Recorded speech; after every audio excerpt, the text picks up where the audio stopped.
Quiero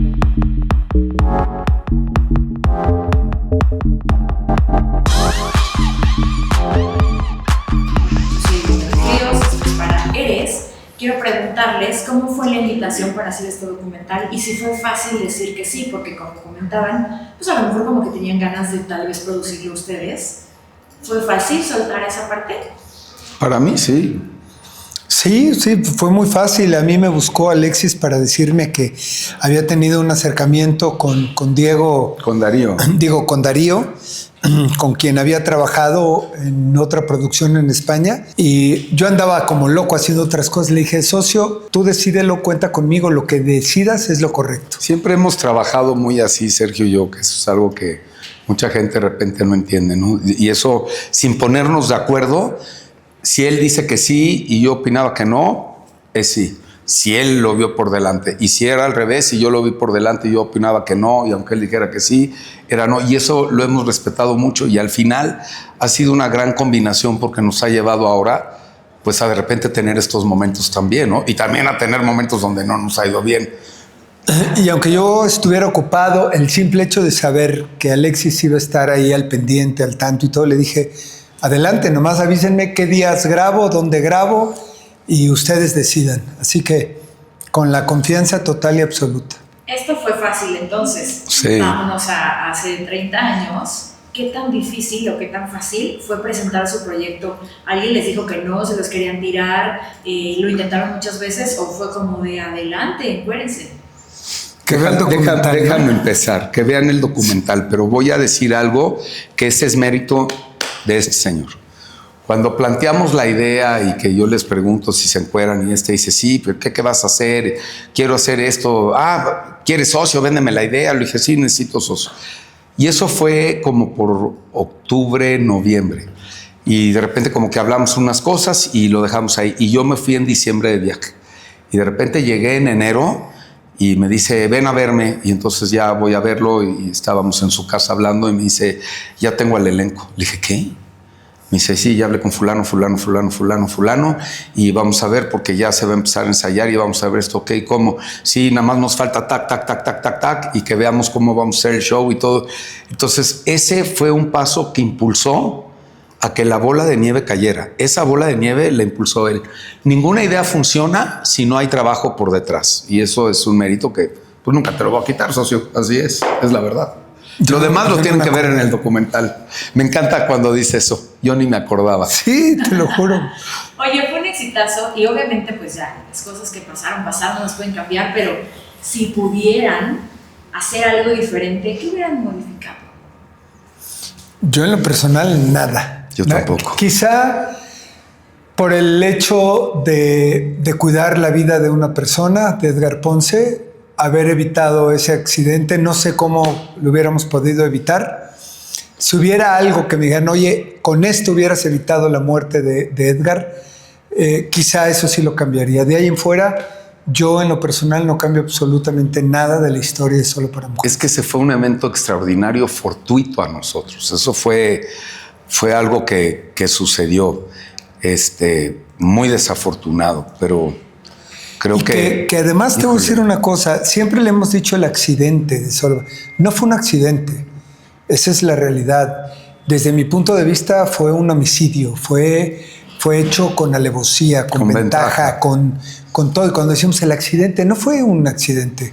Un accidente es cuando pasa algo que está fuera de tu control. Sí, no se le fue de las manos. No se le fue de las manos. Entonces, pero sería lo único para haberlo evitado, pero las cosas se fueron dando, ustedes lo van a ver en el documental, se fueron dando de tal manera que iban o tenían que pasar, porque pasaron cosas minutos antes que fue lo que llevó a eso.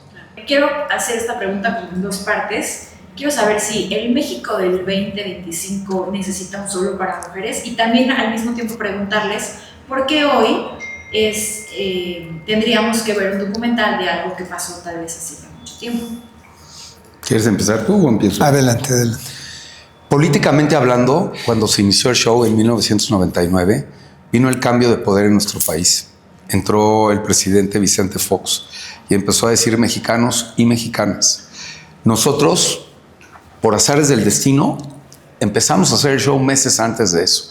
Tuvimos como mucha suerte en ese sentido, pero nosotros vinimos a impulsar mucho el mexicanos y mexicanas. Empezamos a darle un lugar a la mujer que no tenía. La mujer empezó a levantar la mano para decir, yo también tengo derecho a divertirme, también tengo derecho a ir.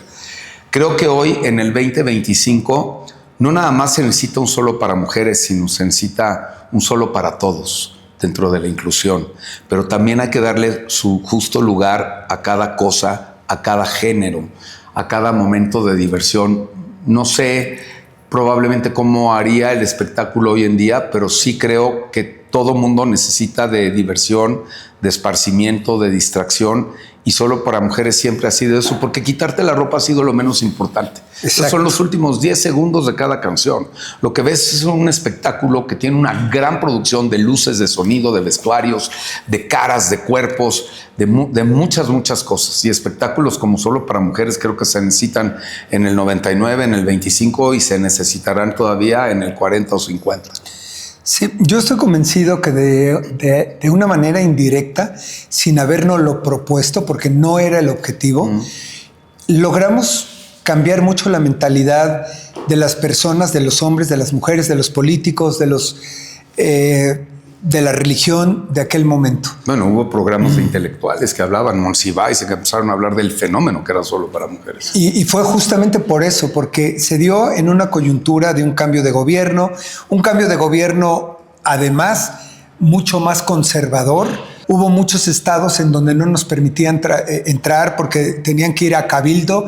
En aquel tiempo, ni pensar que hubiera dentro del cabildo hombres. En Cámara de Diputados la mayoría eran hombres, eran los que decidían si nos daban los permisos, que hubiera mujeres, y los hombres eran los que decidían si nos daban los permisos o no. La vela perpetua. La vela perpetua. Había una serie de tabúes muy absurdos en esa época que gracias a Solo para Mujeres se fueron rompiendo. No era nuestro objetivo, pero sí fuimos un parteaguas para las mujeres de ese momento, de esa época, para que dijeran, ¿y por qué no? Tengo derecho a... Y cuando nos dimos cuenta de esa ola, de ese fenómeno, por supuesto que las apoyamos y nos sumamos a ese movimiento que causó gran revuelo y que liberó mucho esos tabúes que tenían las mujeres de qué podían y qué no podían hacer. Fue una gran oportunidad. Había Solo para Mujeres, y eso lo van a ver en el documental, empezó a tener groupies que iban atrás de nosotros conforme iba la gira. Iban por todos lados y cuando terminaba el show nos íbamos a cenar o algo. Y también algo muy interesante, así como tuvimos hombres que de repente querían agredir o querían buscar un pleito, la gran mayoría de los hombres se acercaban a decirnos gracias. Mi mujer mi mujer los vio y llegó a la casa. La palabra era revitalizada, ¿te acuerdas? Sí. Un señor de la tercera edad llegó en un restaurante y nos dijo gracias. Señaló a su mujer, a una señora de la tercera edad que nos saludó, y dijo, regresaron a mi mujer revitalizada. Ay, revitalizada. Oye, ahorita comentaban que pues lo de quitarse la ropa es la verdad lo de menos. Quiero preguntarles dos cosas. ¿Cómo lidiar con una lucha? Pues debió haber una lucha de egos. Pues hay mucho músculo, ¿no? Entonces debió haber esa lucha. Testosterona.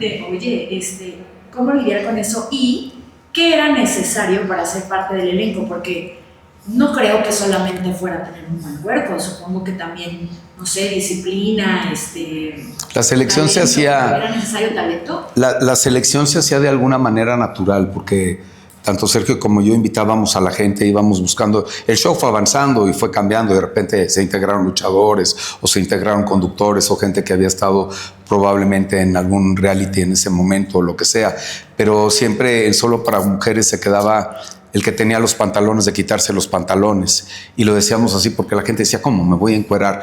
Ya después te dabas cuenta de que era entrenar 8 o 10 meses para abrir el telón, o sea, no era de una semana. Había muchas cosas y siempre hemos sido muy estrictos. Había reglas muy estrictas de a dónde puedes ir, con quién puedes ir, dónde tienes que avisar, cómo tienes que avisar, tienes que viajar uniformado. Es una línea muy delgada la que había y pues era un sargento, él viajaba más que yo con todos. Yo estuve en el primer show, los siguientes shows yo ya no estuve, yo estaba más en las novelas, sí en la producción con él, en algunas tomas de decisiones, pero quien llevaba ese barco era él. Ahora, sí había, digamos, Uno de los requisitos principales era que fueras actor, que fueras conocido. Sí, del medio. Pero siempre fuimos muy, muy explícitos en este tema de tener disciplina, compromiso, responsabilidad. No era un show de Respeto. quitarse la ropa nada más, sino tenía que tener... Y cuando hablamos de disciplina es que entrenábamos 6, 7 horas al día. O sea, además del trabajo que tenías, eran ir al gimnasio, teníamos un entrenador personal que nos daba un entrenamiento militar a todos juntos, y luego cada quien tenía sus clases de baile, y luego montar las coreografías, y luego el vestuario. La alimentación. Entonces, la alimentación, hubo 2 o 3 que de repente no entendieron el concepto, y nunca se me va a olvidar, Alexis llegó y le dijo a uno de ellos: hiciste una declaración donde dices que tú no te cuidas y a ti no te interesa, a partir de hoy, gracias. Un actor que ni siquiera... ¿Quieres saberlo? Ve el documental. Pero algo que distinguió siempre al espectáculo fue la disciplina y fue el profesionalismo con que lo hicimos, porque hay una raya, siempre existió una raya muy delgadita en pasar a lo vulgar y a lo grotesco. Y siempre la cuidamos. Nosotros fuimos muy, muy cuidadosos, que a pesar de ser un show donde nos quitábamos la ropa, primero que nada nos teníamos que respetar nosotros y a nuestra familia. Y ya después a las fans, evidentemente. Pero cuando ellos entendían eso, les decíamos: esto no es una oportunidad para que te vuelvas loco o estés ligando o estés viendo a quién... Exacto. Y pasó algo bien interesante. Yo en lo personal siempre les decía que cuando estuvieran arriba del escenario se tenían que sentir los hombres más sexys del mundo, pero que no se lo creyeran. Y hubo muchos que se lo creyeron, y cuando se lo creían, perdían la realidad, y ahí es donde había que ubicarlos, porque una cosa era sentirse arriba del escenario, y las mujeres era algo magnético, cómo se volvían, y eso te generaba el wow, cómo gritan por mí. No era por mí, ni por él, ni por nada, gritaban por el concepto. Por eso nunca pudieron las imitaciones igualarnos, porque no entendieron que no era un tema de quitarte la ropa, sino era un concepto que no terminan de entender. Nosotros lo tenemos muy claro, y hasta la fecha la gente que lo ha querido imitar nos da risa porque no lo terminan de entender. Y las reglas son muy claras. Era libertad con límites. La gente que se pasaba lo mandábamos a sentar. Oye, hiciste esto. No, pero no, porque te sientas. Y en ese momento, o sea, la primera gira duró 3 años. Se hizo todo el continente americano. Y que de repente yo te dijera: no vas a ir a Nueva York, ni vas a ir aquí. ¿Pero por qué? A Las Vegas. Porque hiciste esto, y esto no se vale en el escenario, porque le das en la torre al concepto y le das en la torre a todo. Sin importar nombres, ¿eh? Y llegamos a tener... Imagínate, yo de jovencito, de niño, para mí lo máximo era estar en un grupo músico vocal, como eran Menudo, Los Chamos. Yo los veía así de... Era lo máximo, los que se acuerden de esa época. Imagínate para nosotros el haber tenido a 2 de los representantes de Menudo, de la época más importante de Menudo, como fue René y Johnny, dentro del espectáculo. Cuando yo los veía así de wow, y de repente tenerlos dentro del concepto bailando para nosotros, y de ahí nos vamos a Manuel Andeta, a Latin Lover, a quien quieras. Déjame decir algo que no está dicho en el documental, según me acuerdo. Excelente. El reencuentro de Menudo nace a raíz de Solo para Mujeres. Cuando Johnny y René están aquí, y Johnny se da cuenta de lo que pasa cuando salen ellos dos a bailar y todo esto, y nos lo dijeron, estábamos en la boom de Satélite, y entonces dice: oye, pana, nos pidieron apoyo también. y de ahí nace el reencuentro, que dice: vámonos. Sí. Y entonces, Solo para Mujeres fue impulsor de muchas cosas. Por último, quiero preguntarles a quién va dirigido este documental. O sea, para mujeres, también lo tienen que ver hombres. ¿Quién lo tiene que ver? Y cuándo sale y dónde lo van a poder ver. Bueno, este documental, como lo escuchas, es un documental que habla de los hechos reales, de lo que vivimos, de lo que pasamos. Hace rato lo decía yo: si quieren conocer lo que se vive de los ensayos, los engaños, decepciones, límites, excesos, de lo que realmente vivimos y que no salió en pantalla, yo creo que es un documental que puede mostrar mucho de lo que fuimos en ese momento, el por qué somos lo que somos hoy en día, de acuerdo a lo que vivimos. pero también te deja una analogía, te deja una reflexión con respecto a la vida de cada uno de nosotros, cómo cada quien tomó un rumbo, cómo lo tomó, cómo tomaron el éxito, cómo lo que acaba de decir Alexis es un gran ejemplo, de decir, se vale soñar, pero si no lo aterrizas, de nada sirven los sueños. Entonces, habla de todo este concepto. Yo creo que para la gente que quiere despegar y tiene un proyecto, un concepto que le sirva como ejemplo y que le sirva también como ejemplo de cómo manejar el éxito, el fracaso. Tiene una serie de mensajes implícitos el documental que cualquier persona, no es para que las mujeres vean otra vez los cuerpos, ni mucho menos, sino del fenómeno social, político, religioso que fue eso en ese momento, que lo recordemos y tengamos esa pequeña reflexión de hacia dónde vamos como sociedad. No tiene género. Es un documental que, como bien dice Sergio, no es solo para mujeres, habla de la historia de nuestro país también, de muchas cosas, de la historia de Sergio, de la historia mía y de cada uno de los que participamos ahí, pero él lo dijo muy bien, engloba muchísimas cosas.